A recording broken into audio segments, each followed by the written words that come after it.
Have you felt it lately? It seems like every time you step outside, swipe your card, or try to plan something fun, the total is higher than you expected. Prices aren't just rising in obvious ways anymore. This summer, it's not only about higher base prices, it's about the extra charges layered on top. Businesses are finding creative ways to pull a little more from your wallet, and many of those charges show up as fees. They're popping up everywhere. Restaurants, hotels, airlines, sporting events, concerts, parking garages, public parks, campsites, toll roads, even youth sports tournaments. And the frustrating part? Many of them aren't obvious until you're already committed. Let's start with travel, because that's where the fee explosion is especially noticeable. Hotels have become masters of add-ons. You book what looks like a decent nightly rate, and by the time you check out, the bill tells a very different story. Resort fees are one of the biggest offenders. You'll see them tacked on whether the property truly qualifies as a resort or not. Sometimes you're paying a daily resort fee at a place that barely offers more than a small pool and a basic gym. Then there's parking. You're already paying a premium to stay there, but self-parking? That could be $40, $60, even $100 per night in some cities. Not valet, just self-parking.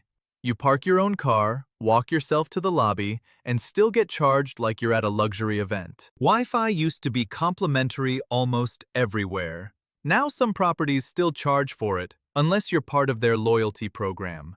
Bottled water in the room? That tiny bottle sitting next to the coffee machine might cost $7 or $8 if you open it. Spa access? You may not even be allowed to use the sauna or hot tub unless you book a service. And early check-in fees have become particularly outrageous. Imagine arriving a couple of hours before standard check-in time. The hotel isn't busy, rooms are ready, but they tell you it will cost $50 or more just to access the room 2 hours early. In some cases, the early check-in fee is higher than simply booking an additional night during off-peak times. It makes no sense on the surface, but they know convenience has value, and they price it accordingly. Airlines aren't any better. The base fare may look affordable, but once you move past that first screen, the real math begins. Seat selection fees, carry-on fees, checked bag fees, priority boarding fees, sometimes even fees to speak to a live representative. You might find yourself paying extra just to sit next to the person you're traveling with. And parking at airports? That can turn into a nightmare. Long-term parking rates add up quickly. There have been cases where people returned from extended trips and were shocked by bills reaching into the thousands due to system errors or extended stays. Even if mistakes get corrected, the stress of seeing a 4-figure parking charge is enough to ruin the end of any vacation. Concerts and sporting events are another major source of fee fatigue. You find tickets listed at one price, but by the time you check out, the total has ballooned. There are service fees, processing fees, digital delivery fees, even though no physical ticket is mailed. Some digital delivery charges can exceed $50 or $70 for the privilege of receiving a barcode on your phone. Then you get to the venue itself. Parking fees, venue fees, cashless transaction fees. Many stadiums no longer accept cash at all. If you want to buy food or merchandise, you must use a card. And in some cases, that card transaction may include a small processing surcharge. Festivals add another layer. You buy a ticket. Then you pay for wristband activation. Lose the wristband? There's a replacement fee, and often another activation fee. Want to transfer your ticket to someone else? That might come with its own charge. Premium entry? Another fee. Convenience fee? Of course. Food delivery apps are another example of how small charges multiply quickly. You order a $15 sandwich. By the time delivery fees, service fees, processing fees, and tip are included, you're staring at a total close to $45 or $50. That's triple the in-store price for the same item. The convenience is undeniable, but so is the markup. Driving this summer? Get ready for toll surprises. In certain states, toll systems are fully automated. If you don't have the correct pass or account set up properly, you may receive toll-by-mail bills with additional administrative fees. A few dollars in tolls can quickly balloon into much larger totals once processing and search charges are added. Even public infrastructure can feel more expensive. Some gas stations now charge for air pumps that used to be free. Electric vehicle charging stations may add peak-hour surcharges or credit card processing fees. Public parks that were once free year-round may implement seasonal parking fees starting in June. Want to park at a youth baseball game or soccer tournament? Don't be surprised if there's a $10 or $20 parking charge. Camps and summer programs are also layering in extra costs.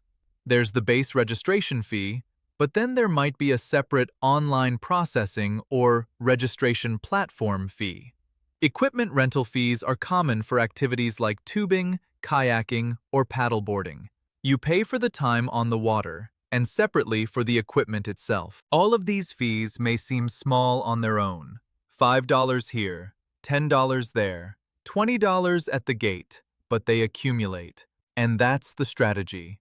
Instead of dramatically raising the headline price, businesses break costs into pieces. The base price looks manageable. The add-ons come later. From a business perspective, it's understandable. Costs have risen. Labor is more expensive. Insurance premiums are higher. Utilities, rent, supplies, everything has increased. Companies are trying to protect margins without scaring customers away with large, upfront price hikes. So they unbundle services and monetize every component. From a consumer perspective, though, it's exhausting. It creates decision fatigue. It makes budgeting harder. It erodes trust when the advertised price rarely matches the final total. And it's not likely to slow down this summer. Travel demand remains strong in many areas. Events are filling up. Families want to get out, attend games, take trips, enjoy the season. Businesses know that summer is peak revenue time. That's when pricing power is strongest. The key difference now is that consumers are becoming more aware. People are reading the fine print. They're comparing totals more carefully. Some are reconsidering optional extras altogether. Instead of paying for early check-in, they wait. Instead of ordering delivery, they pick up food themselves. Instead of premium seats, they choose standard admission. That kind of pushback is often what eventually forces adjustments. When enough people refuse certain add-ons, companies rethink them. But until then, the fees continue. If you're planning travel or events this summer, it may help to budget beyond the advertised price. Assume there will be extra charges. Look for full breakdowns before checking out. Read cancellation and parking policies. Check whether parks require seasonal passes. Confirm airline baggage rules before arriving at the airport. None of this eliminates the fees, but it can reduce surprises. The bigger question is how long this fee culture will last. Some charges may fade if economic conditions shift. Others may become permanent because consumers gradually accept them. For now, though, awareness is your best defense. Every small fee chips away at your spending power. And in a season when many families are already watching their budgets closely, those hidden charges can make a noticeable difference. What's one fee you're most frustrated with right now? Is it resort fees? Delivery charges? Parking costs at public parks? Everyone seems to have a breaking point. As businesses search for new ways to boost revenue, consumers are quietly deciding which fees they're willing to tolerate and which ones push them too far.